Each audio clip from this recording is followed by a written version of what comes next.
नमस्कार मित्रांनो.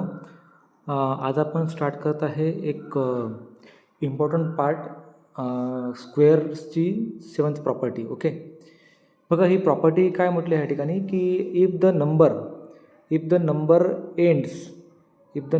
Ends in 1 और 9, म्हणजे एखादा नंबर जर 1 किंवा 9ने जर एंड होत असेल तर त्याचा स्क्वेअर पण जो आहे तो 1ने एंड होतो.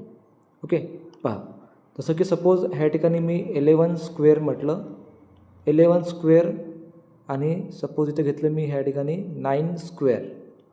ओके, आता बघा if the number ends in 1 और 9 म्हटलं म्हणजे एखादा नंबर जो आहे तो 1 किंवा 9ने एंड होतो.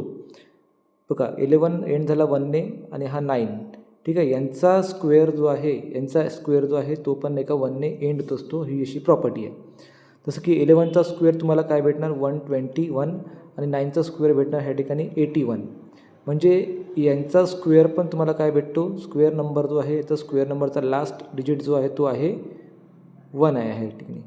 ठीक आहे, म्हणजे ही जी प्रॉपर्टी आहे आपल्याला सांगते ह्या ठिकाणी की जर एखादा नंबर त्याचा तो एंड होत आहे 1 किंवा 9ने तर त्याचा स्क्वेअर पण जो आहे तो नेहमी 1नेच एंड होत असतो. ओके, देन नेक्स्ट प्रॉपर्टी आहे जर एखादा नंबर जर एंड होत आहे 4 किंवा 6ने. ठीक आहे, एक नंबर एंड होत आहे 4 किंवा 6ने तर त्याचा स्क्वेअर पण जो आहे तो नेहमी एंड होत असतो 6ने. जसं की फॉर एक्झाम्पल इथे मी घेतलं ह्या ठिकाणी 4 स्क्वेअर आणि 6 स्क्वेअर. ठीक आहे, 4 स्क्वेअर काय येईल 16 आणि 6 स्क्वेअर पण इथे काय येईल 36. आता बघा जर तुम्ही ह्या दोन्ही पण नंबरला जर कम्पेअर केलं तर तुम्हाला काय भेटत आहे इथे बघा 4 किंवा 6 म्हटलं ह्या ठिकाणी नंबर एंड्स इन 4 और 6, त्यांचा स्क्वेअर जो आहे तो एंड तो 6ने. बघा 4चा स्क्वेअर 16 एंड झाला 6ने, 6चा स्क्वेअर 36 हा पण एंड झाला 6ने. म्हणजे हे दोन्ही पण नंबर जे आहे हे एंड होत आहे 6ने. ओके, तर अशी ही एक आपली प्रॉपर्टी होती. आता अजून एक प्रॉपर्टी आहे, जसं तुम्हाला म्हटलं ह्या ठिकाणी if the number ends in 5, जर एखादा नंबर 5ने एंड होत असेल तर त्याचा स्क्वेअर पण जो आहे तो नेहमी 5ने एंड होतो. म्हणजे ही तर प्रॉपर्टी एकदम कॉमन आहे आणि इझी आहे. जसं की समजा ह्या ठिकाणी म्हटलं मी ह्या ठिकाणी 15 स्क्वेअर आणि 25 स्क्वेअर. ओके, हे जे दोन नंबर्स आहे हे दोन नंबरचा लास्ट डिजिट जो आहे हा आहे 5.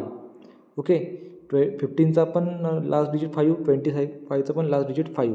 आता या दोघांचा स्क्वेअर 15चा स्क्वेअर येईल 225 आणि 25चा स्क्वेअर येईल 625. आता बघा मित्रांनो, तुम्ही इथे जर याला बघितलं असेल तर 15चा स्क्वेअर 225 म्हणजे लास्ट डिजिट जो आहे हा 5 आहे आणि 25चा स्क्वेअर 625 याचा लास्ट डिजिट पण जो आहे हा 5 आहे. म्हणजे जेव्हा नाही का कोणत्याही नंबरचा लास्ट डिजिट हा 5 असतो आणि त्याचा स्क्वेअर आपण जेव्हा काढतो तर तुम्हाला त्याचा स्क्वेअर जो आहे तो पण एंड होतो कशाने 5ने. ओके, आणि आता यातली जी शेवटची जी प्रॉपर्टी आहे ती आहे if the number ends in 0 then the square number will end in 00. जर समजा एखादा नंबर हा एंड होत आहे 0ने तर त्याचा स्क्वेअर नंबर जो आहे तो 2 0ने एंड होतो.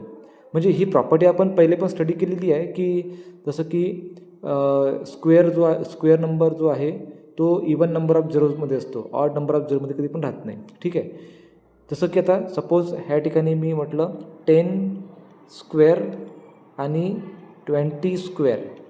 ठीक आहे, आता बघा ह्या दोन्ही पण नंबर्समध्ये हे दोन्ही पण नंबर जे आहे हे दोन्ही पण नंबर 0ने एंड होत आहे, म्हणजे एकच 0ने एंड होत आहे. ठीक आहे, 10चा स्क्वेअर काय येईल 100 आणि 20चा स्क्वेअर काय येईल ह्या ठिकाणी 400. ठीक आहे, म्हणजे बघा इथे आपण जेव्हा याचा स्क्वेअर काढला तर तुम्हाला काय दिसतं आहे ह्या ठिकाणी की 10चा स्क्वेअर 100 म्हणजे 2 0ने एंड झाला, 20चा स्क्वेअर म्हणजे 400 हा पण झाला काय 2 0ने एंड झाला. ठीक आहे, तर अशा प्रकारची एक आपली एक प्रॉपर्टी होती रिगार्डिंग स्क्वेअर्स, ज्यात आपण बघितलं की जर एखादा नंबर एंड होत आहे 1 किंवा 9ने तर त्याचा स्क्वेअर जो आहे तो 1ने एंड होईल. जर एखादा नंबर एंड होत आहे 4 किंवा 6ने त्याचा स्क्वेअर जो आहे तो 6ने एंड होईल. आणि जर एखादा नंबर एंड होत आहे 5ने त्याचा स्क्वेअर जो आहे तो 5ने एंड होईल.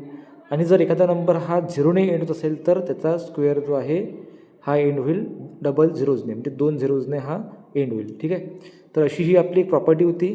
जर तुम्हाला ही प्रॉपर्टी हा व्हिडिओ जर तुम्हाला आवडला असेल तर प्लीज याला लाईक शेअर आणि सबस्क्राईब करायला विसरू नका. थँक्यू.